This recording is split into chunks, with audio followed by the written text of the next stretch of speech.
ಹೊಸ ವಿಷಯ ಹೇಳ್ಬೇಕು ಅಂದಾಗ ನಾವು ಒಂದು ಅದಕ್ಕೆ ಸುಮ್ಮನೆ ವೇಗ ಏನೋ ಒಂದು ಹೇಳ್ಬಿಡಕ್ ಆಗಲ್ಲ. So it has to touch every one. Either emotionally touch ಆಗ್ಬೇಕು, ಇಲ್ಲ ಫನ್ ವಿಷಯಗಳು ಟಚ್ ಆಗ್ಬೇಕು. ಸೊ ನಾವು ಎರಡೂನು ತಂದ್ರೆ ಹೆಂಗಿರುತ್ತೆ ಅಂತ ಎರಡೂನು ಮಿಕ್ಸ್ ಮಾಡಿ ನಾವು ಈ ಸಾಂಗ್ಗೆ ಒಂದು ಹೊಸ ಶೇಪ್ ಅಂತ ನಾನು ಹೇಳಲ್ಲ, but it has to reach every one.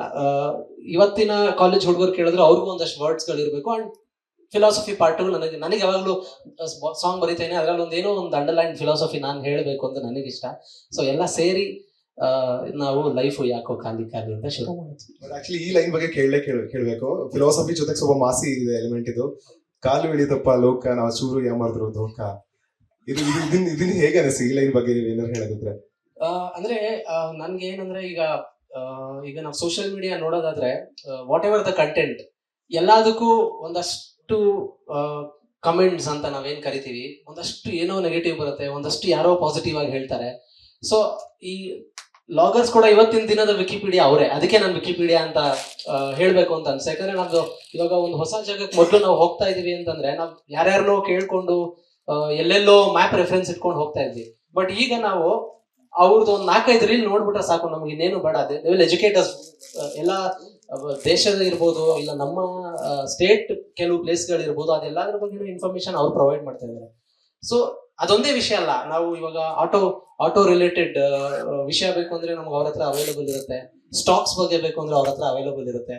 Motivation ಬಗ್ಗೆ ಬೇಕು ಅಂದ್ರೂ ಅವ್ರ ಹತ್ರ ಅವೈಲೇಬಲ್ ಇರುತ್ತೆ. ಸೊ ಎಲ್ಲ ವಿಷಯನೂ ಕವರ್ ಮಾಡ್ತಾ ಇದಾರೆ ಅವರು. ಸೊ ಅವರಲ್ಲೇ ಒಂದಷ್ಟು they have created their own genres. ನಾನು ಈ ವಿಷಯದಲ್ಲಿ ಸಖತ್ತಾಗಿದ್ದೀನಿ, ಸೊ ಜನಕ್ಕೆ ಇದನ್ನ ನಾನು ರೀಚ್ ಮಾಡಿಸ್ತೀನಿ ಅಂತ. ಸೊ ಅದಕ್ಕೆ ದೇ ಆರ್ ಟುಡೇಸ್ ವಿಕಿಪೀಡಿಯಾ ಅಂತ ಹೇಳೋಣ ಅಂತ ನನಗನ್ನಿಸ್ತು. ಜೊತೆಗೆ ಕಮಿಂಗ್ ಫ್ರಮ್ ದೇರ್ ಆಡ್ಕೊಳ್ಳೋರು ಆಡ್ಕೊಳ್ಳಿ, ಅವ್ರಿಗೂ ಕೂಡ ಎಷ್ಟೊಂದು ಕಮೆಂಟ್ಸ್ ಬರ್ತಾ ಇರುತ್ತೆ, ಟ್ರೋಲ್ ಆಗ್ತಾ ಇರ್ತಾರೆ. ಅದರಿಂದ ಇನ್ನೊಂದಷ್ಟು ಹೊಸ ಕಂಟೆಂಟ್ ಕ್ರೇವಿಂಗ್ ಆಗಿರ್ತಾರೆ ಅವ್ರು ದಿನ ಬೆಳಗಾಗಿದ್ರೆ. ಸೊ ಅಂತವ್ರಿಗೆ ನಾವೇ ಒಂದು ಕಂಟೆಂಟ್ ಕೊಟ್ಟಿದ್ವಿ. ಸೊ ಆ ಕಂಟೆಂಟ್ ನ ಅವ್ರು ಹೇಗೆ ಟ್ರೀಟ್ ಮಾಡ್ತಾರೆ ನೋಡೋಣ. ನಾನು ಏನ್ ಅನ್ಕೊಳ್ತೀನಿ ಅಂತಂದ್ರೆ ಈ ಒಂದು ಹಾಡು ಬ್ಲಾಗರ್ಸ್ ಆಂಥಮ್ ಆಗ್ಲಿ ಅಂತ ಎಲ್ಲರೂ ಯೂಸ್ ಮಾಡ್ಲಿ ಈ ಹಾಡನ್ನ ಅಂತ. ಯಾಕಂದ್ರೆ ನಿಜವಾಗ್ಲೂ ನನಗೆ ಕನೆಕ್ಟ್ ಆಯ್ತು. ಯಾಕಂದ್ರೆ ನನ್ನ ಅಂತ ಹೇಳಲ್ಲ, ಸಾಕಷ್ಟು ಜನ ಪ್ರತಿಯೊಬ್ಬರಿಗೂ ಆಡ್ಕೊಳ್ತಿರ್ತಾರೆ, ಏನೋ ಒಂದು ವಿಷಯದಲ್ಲಿ ಆಡ್ಕೊಂತಾರೆ. ಸೊ ನನಗೆ ಸಮ್ಟೈಮ್ಸ್ ಈ ಹಾಡು ಆಡ್ಬೇಕಾದ್ರೆ ತುಂಬಾ ಪರ್ಸನಲ್ ಅನ್ಸುತ್ತೆ ಈ ಸಾಂಗ್. ಸೊ ನಂಗೆ ತುಂಬಾನೇ ಫೇವರೇಟ್ ಇದು. ನಾವ್ ಅದನ್ನ ತುಂಬಾ ನಮ್ಮ ತಲೆಗೆ ಹಾಕೊಂಡು ಅದಕ್ಕೋಸ್ಕರ ನಾವು ಕೆಲಸ ಮಾಡಕ್ ಹೋಗ್ಬಾರ್ದು. ಅದ್ ಯಾವತ್ತಿದ್ರು ಇದೆಲ್ಲ ಕಂಟೆಂಟ್ ಮೇಲೂ ಅದರದ್ದು ಇಂಪ್ಯಾಕ್ಟ್ ಬಿದ್ದೇ ಬೀಳುತ್ತೆ. ಬಟ್ ನಾವ್ ಅದನ್ನ ಔಟ್ಸ್ಮಾರ್ಟ್ ಮಾಡಕ್ ಟ್ರೈ ಮಾಡ್ಬೇಕು. ಅದನ್ನ ಪ್ರೆಷರ್ ಹಾಕೊಂಡ್ಬಿಟ್ರೆ ಆಮೇಲೆ ನಾವು ಕ್ರಿಯೇಟಿವ್ ಆಗಿರಕ್ ಆಗಲ್ಲ. ಸೊ ನಾನ್ ಹಾಗೆ ತಿಳ್ಕೊಂಡ್ತೀನಿ. ನನ್ಗೆ ಒಂದು ಪ್ರಶ್ನೆ ಇದೆ. ನೀವು ರೀಸೆಂಟ್ಲಿ ಮದ್ವೆ ಆದ್ರಿ. ಸೊ ಮದುವೆಗಿಂತ ಮುಂಚೆ 2 ವರ್ಷ ಆಯ್ತಾ? ಓಕೆ ನನ್ಗೂ ರೀಸೆಂಟ್ಲಿ ಇತ್ತು, ನಂಗೂ 3 ವರ್ಷ ಆಯ್ತು. ಬಟ್ ಎನಿವೇ, ಮದುವೆಗಿಂತ ಮುಂಚೆ ಹೇಗಿತ್ತು ಲಿರಿಕ್ಸ್ ಬರೆಯುವಂತ ಒಂದು ಕೆಲಸ, ಈಗ ಹೇಗಿದೆ? ನಾನೇ ಕಂಟೆಂಟ್ ಕೊಡ್ತಾ ಇದ್ದೀನಿ. ಅಲ್ಲ, ಅದೇ ಕ್ವಶನ್, ಮದುವೆ ಮುಂಚೆ ಆಕ್ಟಿಂಗ್ ಹೆಂಗಿತ್ತು? ಬಟ್ ಆದ್ರೆ ಇದು ತುಂಬಾ ಓಕೆ. ನನ್ ಫಸ್ಟ್ ನೀವೇ ಆನ್ಸರ್ ಮಾಡಿ, ನಾವೇನ್ ಮಾಡ್ತೀವಿ. ಇಲ್ಲ, ನನ್ನ ಇದ್ರ ಪ್ರಕಾರ ನನಗೇನು ಡಿಫ್ರೆನ್ಸ್ ನನಗೇನು ಅನ್ನಿಸ್ತಾ ಇಲ್ಲ. ಯಾಕಂದ್ರೆ ಅಗೇನ್ ಈಗ ಸುಮ್ಮನೆ ಅರ್ಥ ಮಾಡ್ಕೊಳ್ಳೋರು ಆತರ ಎಲ್ಲ ಯೂಸ್ ಮಾಡ್ಬಿಟ್ರೆ ಇದು ಬೇರೆ ಸ್ಟೇಜ್ ಆಗುತ್ತೆ.